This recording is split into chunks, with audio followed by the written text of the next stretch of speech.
So this is Project Beast. Yeah, Project Beast is Bloodborne. Okay, Project Beast is Bloodborne. Yeah. Bloodborne is Project Beast. Yeah. So even though we didn't see those specific weapons recreated in this game, that's the game, right? So we have seen some more gameplay other than stuff that we E3. Well, I mean, let's get started with what you saw. So what is Bloodborne? Bloodborne, immediately apparent that it is Demon Souls' successor. Miyazaki back at the helm, directing, the creator of Demon Souls and Dark Souls. The graphics are so good.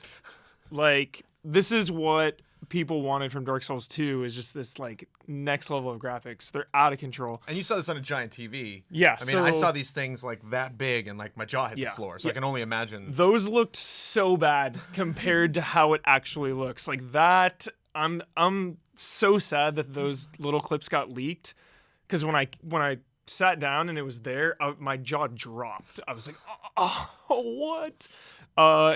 You can tell it's still a little ways away because the frame rate wasn't ideal, but it was totally playable. They were live demoing it. The person behind me was playing. I was like watching her to make sure, just like clicking buttons. And it just looks amazing. It's like the city was so big. It reminds me of an Orlando on steroids. It was like clock tower a mile away in the back, levels of just like back alleys and stairways and buildings. There was just so much detail of where you can go. So is this a city? I mean, is this hell? It is, it is a city. The story is that people are going to the city to find a cure for this illness, because they're turning into beasts. So I hate using this word when talking about games, but everything, like the NPCs and everything, felt so organic. I hate using that word, but everything felt just so natural. Like, immediately what came to mind is Resident Evil 4, when you first stumble upon the village and they're like burning the bodies and they're kind of walking around. Same exact thing here. Like, he's up on a little balcony, he's looking down, he sees the villagers like burning a beast at the stake. They're kind of walking around, they're doing their own thing. Whereas, in Dark Souls, enemy standing there, you go, you aggro him, you attack. This is way more fluid. People are moving around, people are popping out of behind boxes. So did you know this story detail because they prepped you with this, or did the game tell you? You go in, someone is playing, someone's narrating. There were no questions allowed to be asked. Very straightforward. Someone, a human being outside of the game environment. Yeah, was talking, wearing was a narrating. From Software shirt. Yes, was talking. Okay. Yes. So yeah, does it look like there's any story in the game? Because I know that the story in Demon Souls and Dark Souls is very ambiguous. Does it seem like that, where you really kind of got to dig in there? You're just saying this environment was so great. Do you feel like you got to get into those back alleys to really figure out what the heck's going on? Yeah, they disabled the HUD, so we were kind of disoriented because we didn't really see what was going on. The fact that they prefaced that the story of like, oh, they're coming here to find a cure.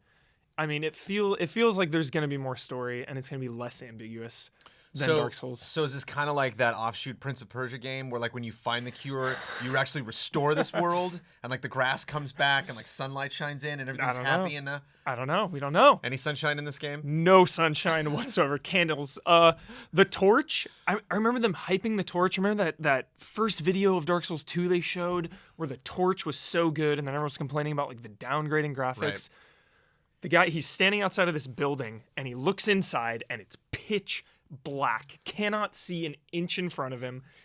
He equips the torch. He goes in, and the whole room just lights up. So it's exactly what everyone has been wanting. Wow. And the biggest surprise, the most epic thing to me was he goes up on this balcony, because he's like this witch hunter type character. He's got the shotgun. He's got the blade. So, yeah, I guess talk about that first. The shotgun is pretty intense. They said this isn't a shooter, so don't be scared. Ammo is going to be extremely limited, and you have to be extremely close for the weapon to be effective. I mean, he was like 10 feet from a guy, and it did nothing. Pushes the gun right against the guy's temple in the trailer, so it's there suggestive. It is, yeah. He needs to be right on top of him for it to be good. And they kept saying, you know, they want combat to be more fast-paced, more in your face, instead of less like hold your shield, block. So who knows if there's even going to be shields in the game at all. But back to what I was going to say was he goes up on this balcony and he sees another hunter on the balcony battling beasts and demons everywhere.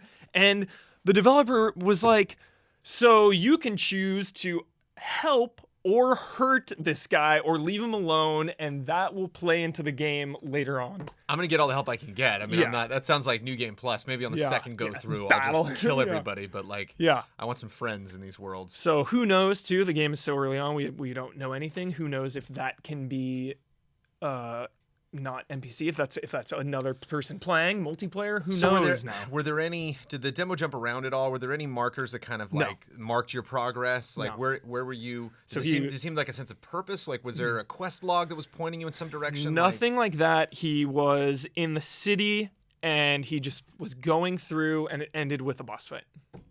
What was the boss fight? So giant beast, you know, fittingly beast. So many beasts in this game. It was Right. like this giant beast that reminded me of Grendel. Is it from Beowulf? Yeah. The big, yeah. It reminded me of Grendel. It was just like furry and like antlery, and it was just like swiping and slashing and pounding. It was out of control. So, Mike, you haven't been with us for very long. You know, I think this is your second E3 covering with us at GameTrailers. We expect a certain level of excitement with our editorial people, you know. So, if we're gonna spend the time sending you to E3 to talk about these things, you know, if you could just like raise your enthusiasm level a little bit, it'd be great, you know, because it's just like, you know, I always considered, you know, the Dark Souls game's kind of dull, and to hear you say it, I'm almost falling asleep over here, you know. Oh. I mean, let's compare it to Dark Souls. Let's compare it to Demon Souls. Did it look tough? I mean, did it look like there were any advancements in managing that difficulty? They had invincibility on, you know, they wanted to get through, obviously. Did they say that, or could you just tell? They said, they're right. like, you know, we're gonna get through this. Was there even a health bar on the screen? Was just the HUD gone? So no HUD. Okay. They got slashed quite a bit. Like if there was no invincibility, they would have died 10 times. Cool. Yeah, things were popping out from behind. They said you really need to be aware every second of every nook and cranny. You have like so many things just popped out of nowhere. See, but you never saw them die. No. So you don't know totally what happens invisible. when you die. Where you, No if idea, you go yeah. back somewhere Yeah, or and they had the vintage souls sounds, you know, when they killed something and you absorb the souls, you know, do the same like animation and the sound, like the swoop, and then one more time. swoop. Got it. And then the health too, it reminded me of the Ryan, what are they called? The jewels? The life gems? The life gem, yeah, it reminded me of the life gem. He hits the life gem and it like got all red and it was like shoo. Would they use any other items? No other items, just the life gem, the torch, What was the weapons?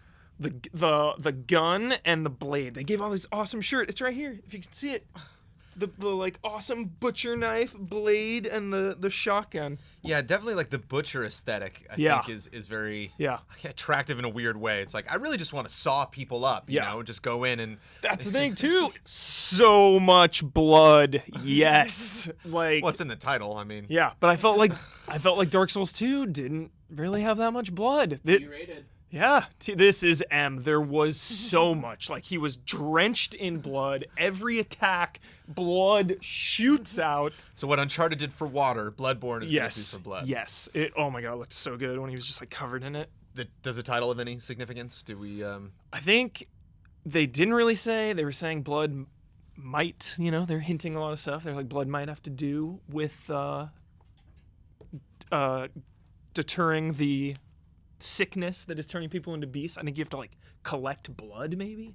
So Do they talk about where you were? Like if this was just kind of some random town? Is this where you start the game? they Is this in the middle of the game? they said zone. That was the only word they said referring to the area. They were like, we're just going to show you a small little zone.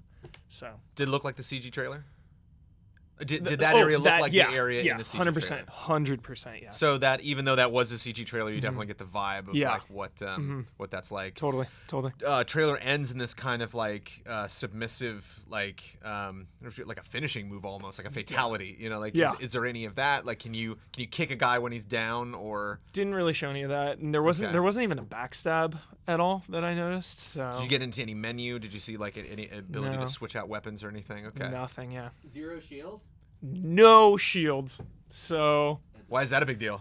just because, that's a huge part of Demon Souls and Dark Souls is the shield and blocking attacks. And this was dual wield in your face, get up on the enemies, just... Did they talk about the shield, or you just didn't see it in the demo? Yeah, there were no questions allowed. I had okay. so many questions, and they're, Couple of quick So- questions from behind the camera. Yeah, from All right, Ryan Steven says Stevens. questions. Fog door before the boss. So, no fog door before the boss, but when the demo end, the camera, when they were, changing positions and all that, she, accidentally turned around and you could see the fog door. So it was already in the boss fight. When she turned around, you saw it. When you started the demo, anything like a bonfire or an arcstone at the start? None of that. No, started just, in an alleyway. So I mean, this is a new franchise. Did the bonfires? Did those go back to Demon Souls? Demons' Souls? Arcstone. yeah. Arcstones. Okay, so it'll be So Demon Souls was, a big pile of blood. Perhaps? chapters. A little and jacuzzi, Jacuzzi of blood that you just just kind hanging of out. pop up out of. Yeah. All right, shake that off. So, they said zone. So I'm wondering if it's going to be, like Demon Souls where it's all right, stage 1, world 1, or if it's going to be more open world like Dark Souls. So Or like Super Mario 64, there's a bunch of paintings. exactly. Hop in the painting. Yeah. There's painting in Dark Souls 1. You hop in the painting, go to another world. So I really want to cure people. I have high hopes that I'll be able to turn the world of Bloodborne into a happy place. yeah, you got your work cut out for you. It Yeah. was so bleak. So to talk about horror, you're also a big fan of Evil Within, Bloodborne or Evil Within. If you could have one right now to play, what would it be? Sorry, Mikami. Bloodborne. But these are two masters of their craft, Yes. they're making these amazing games. But yeah, definitely out of all the horror stuff, it seems like the most disturbing, the most. Now we're getting somewhere. Yeah, I mean, and I'm telling you, I just looked at those screenshots or looked at that game in motion, even just in small size, and I got super pumped. So Yeah. that the pumpedness is warranted. Yes. This is definitely a game that you Yeah. should be excited about. And just lastly, how I was saying, how everything just feels natural, and the townspeople moving around doing things. They also came to this big door, and you hear this banging on it. There's bang, bang, bang, this huge banging. They go around a back alley through a house, come around, and then you see on the other end is this big troll just banging at the door, and they're we're gonna go the other way, so they didn't even attack the guy. And it's just little things like that is just making this world come alive. It feels lived in. There's so much detail everywhere. Exciting to see this trailer for the game and then see it for the first time, but you said it was kind of early, kind of felt Pretty a early, little yeah, bit. They didn't let you play it, Didn't let us play, so. Probably not. Not this year. Maybe next year. Summer 16. earliest, maybe October next year. I mean, Yeah. But we'll probably have some TGSs and some Comic-Cons, some Gamescoms, another Yeah. E3 probably with this game to check hopefully it out. they release the gameplay trailer soon so everyone can see. Cool. Well, yeah, lots of ways to spill blood at this year's E3, and this looks like more blood than anything else. So yeah, blood, and more blood. Thank you, Mr. Yes. Huber, You are for welcome. chatting about it.